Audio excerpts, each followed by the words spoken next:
pagi anak-anak. Apa kabarnya hari ini? Biar kuat ya. Sebelum kita mulai pelajaran kita pada hari ini, mari kita membaca doa terlebih dahulu. Siapa yang berani untuk memimpin doa? Angkat tangan. Ya, silakan. Ayo.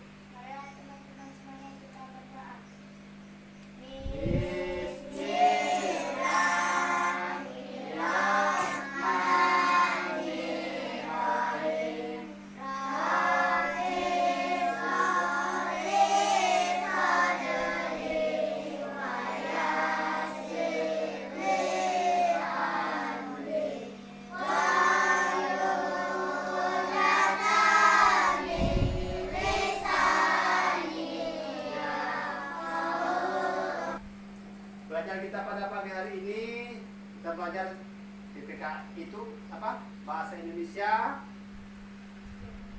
matematika dan SBDB. 1, 2, 3. Indonesia tanah airku, tanahku padaku. Di sanalah aku berdiri, dari lambung ibuku. Indonesia bangsaku, bangsa dan tanah airku. Marilah kita berseru, Indonesia bersatu. Anak-anak, setelah kita jalankan Indonesia Raya tadi, Bapak akan mengasih mata pelajaran kita. Yang pertama adalah bahasa Indonesia dengan judul ada cerita asal mula buah kelapa. Udah tahu belum kelapa gimana bentuknya? Bulat, ada lonjong ya. Kelapa, siapa yang belum pernah makan kelapa di sini? Ceritanya ya, seorang laki-laki mendaki gunung yang tinggi. Ia ingin mengunjungi penyihir sakti. Penyihir sakti mempersilahkan laki-laki itu masuk ke pondoknya. "Wahai penyihir sakti, ada sesuatu yang ingin kumohon darimu," kata laki-laki itu sambil menunduk dengan hormat. "Aku ingin diberi sesuatu olehmu, agar aku menjadi seseorang yang sangat berguna bagi setiap orang." "Permintaanmu cukup bagus," sahut si penyihir sakti. Ia mengeluarkan sebuah kotak hijau yang kecil. Dia berkata, "Kau baru boleh membukanya jika kau sudah tiba di rumah." Laki-laki itu menerima kotak hijau tersebut dengan perasaan gembira. Setelah mengucapkan terima kasih, dia berjalan menuruni gunung. Di tengah perjalanan, dia tergoda untuk membuka kotak hijau itu. Ia ingin melihat apa isinya. Namun, ia tidak jadi membukanya saat ia ingat pada pesan penyihir sakti. Ketika tiba di kaki gunung, lagi-lagi dia tergoda. Ia ingin melihat isi kotak hijau tersebut. Ia lalu membuka kotak hijau itu. Tiba-tiba, laki-laki itu berubah menjadi pohon yang daunnya panjang dan buahnya besar-besar. Terdengar suara penyihir sakti dari puncak gunung. "Karena kau tak mematuhi kata-kataku, kau berubah menjadi pohon kelapa." Ia mengeluarkan sebuah kotak hijau kecil.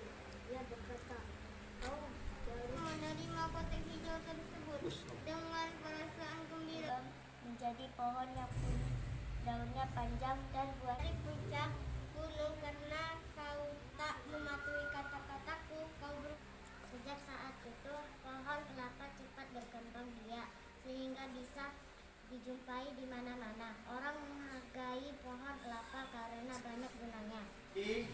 Kalau kelapa banyak kita di kampung ini ya, ada yang tinggi-tinggi. Siapa di rumahnya ada pohon kelapa? Yang ada pohon kelapa di rumahnya, di depannya atau di belakangnya ada? Benny nggak ada? Ada? Wah, ada semua rata-rata ya.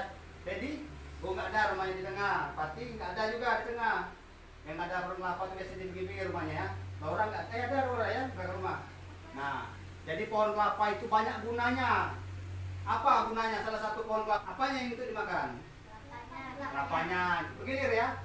Umbutnya yang daun muda. Tapi kalau umbut ini masak, mati dia ya. Jangan masak lagi. Ada lagi manfaatnya? Manfaat pohon kelapa dan buahnya. Ada yang tahu? Ini buat apa? Sapu. Pohonnya, buat apa pohonnya? Batang bisa, ya.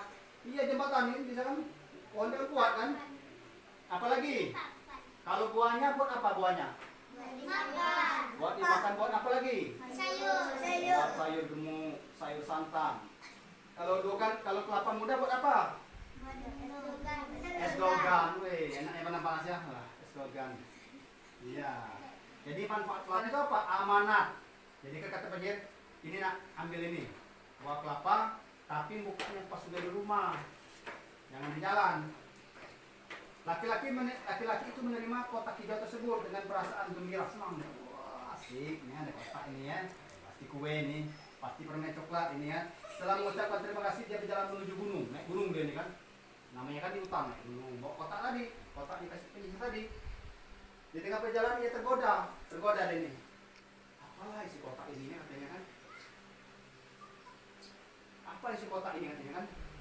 Dilihatnya, penasaran dia kan, apa isi kotak? Pesan penyihir tadi tidak boleh membuka sebelum sampai di rumah.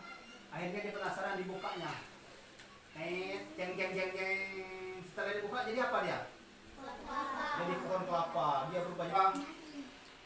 Orang menghargai pohon kelapa karena banyak gunanya. Kita sama menghargai pohon kelapa, banyak gunanya ya. Semua. Dia tahu? Pesan penyihir tadi apa? Iya, jangan membuka kotak itu sampai tujuan. Itu pesan itu nak, pesan moral. Pasti duduk benar. Ambil gitu. Pesan moral ya. Jadi kalau kita ada amanat, nggak boleh itu. Ya, kalau ada amanat dikasih amanat itu jangan dibuka-buka. Misalnya kalau ada orang ngasih tahu, coba Aktif, ini uang 100.000, bapak titip kasih ke ibu. Bicara Aktif, jauh, ibu jauh ahnya. Jajan dulu lah 10.000 beli bakso. Pasti ibunya nggak marah kan? Marah tidak ibunya? Kira-kira marah nggak? Nah, kalau ibunya marah, namanya tidak patuh, tidak menyampaikan amanat dengan baik. Sama seperti contoh pengembara tadi. Pengembara tadi tidak menyampaikan amanat yang disampaikan oleh penyihir tadi. Pesan penyihir jangan dibuka, dibukanya, akhirnya berubah. Nah kalau Aktif, pesan bapak dikasih duit 1.000, tidak disampaikan dia apa dia ya? Jadi celengan apa? Buat sapu. Lidinya nak, kalau daunnya itu bukan buat sapu, buat ketupat. Nah, daunnya kan buat ketupat. Kalau lidinya itu buat sapu, dedeng. Jadi buat lidinya buat ketupat. Kalau pelepahnya buat apa itu? Bisa digunakan. Pelepah kelapa tuh. Buat apa? Sopi? Buat apa? Buat kayu bakar ya, Rido ya. Buat kayu bakar. Banyak orang pakai kan buat kayu bakar. Kalau kelapa, buat apa kelapanya? Santannya. Kalau batoknya buat? Kayak balam mbak, itu nako. Untuk karet ya. Kalau kulit kelapa buat apa? Ada yang tahu? Buat api. Selain itu yang bermanfaat, itu apa? Yang lebih bermanfaat lagi, kulit kelapa buat apa? Buat sapu. Pernah nggak lihat sapu dari kulit kelapa? Dari sabut kelapa. Buat pembakaran, buat untuk rumah, bisa buat pondok, bisa semua ya. Oke. Pada bilangan caca. Ada yang kena ya? Sifat operasi hitung bilangan caca. Bilangan caca adalah himpunan bilangan bulat yang tidak negatif atau himpunan bilangan asli ditambah 0. Ya. Dengan artian bilangan yang dimulai dari berapa ini? 2, 3, 4, 5 dan seterusnya, tapi tidak bernilai negatif. Sifat asosiatif, sifat distributif. Sifat distributif, 4 unsur identitas pertukaran. A. Komutatif penjumlahan. A ditambah B sama dengan B ditambah A. Contohnya 9 ditambah 5 sama dengan 14. Ya. 5 tambah 9 sama dengan itu sifat komutatif penjumlahan ya, pertukaran ya. Walaupun dipindahkan sini tetap sama ya. Ya. A tambah B sama dengan B sama A sama. 9 tambah 5 sama dengan 14, 5 tambah 9 sama dengan 14. B komutatif perkalian. 9 A dikali B sama dengan B dikali A. Contohnya 7 kali 2 sama dengan 14. 2 kali 7 sama dengan 14. Masih 14 itulah ya. Ini pertukaran ya. Asosiatif atau pengelompokan.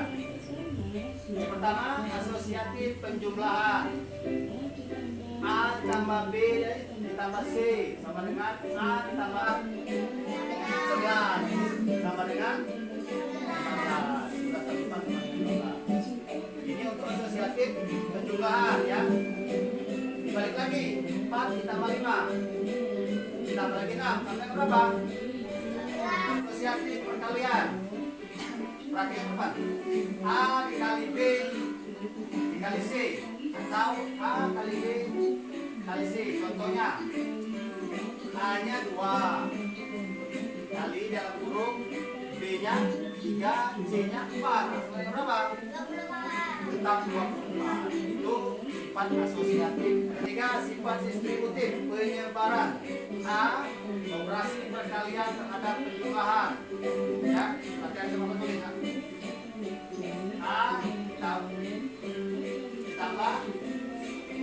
B ditambah C sama dengan A dikali B ditambah A kali C. 3 dalam kurung 4 tambah 5 sama dengan 3 kali 4 kalian terhadap pengurangan. B dikurang C. A dikali B. Coba dibaca.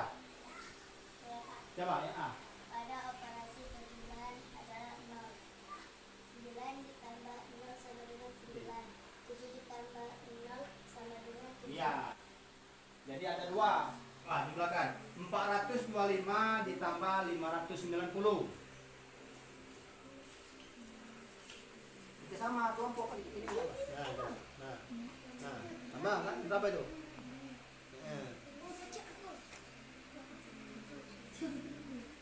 Sudah, kelompok ini kelompok 1, ini kelompok 2, ini kelompok 3. Kerjasama 425 Del. 425 ditambah 590 berapa? 1015. 425 ditambah 590 semangat. Semangat. Suaranya mana?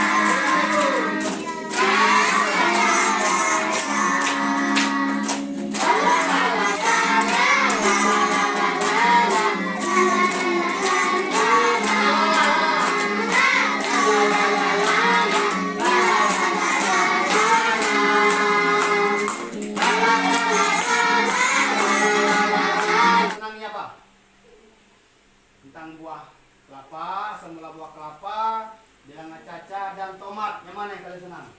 Caca, tomat. Oh, ini bilangan caca dan tomat. Jadi tomat. Apa yang senang dari pelajaran tomat? Iya.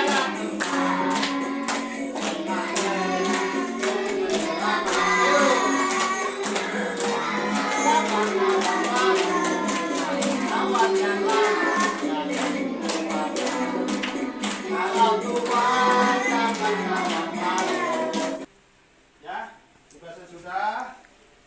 Dan jadi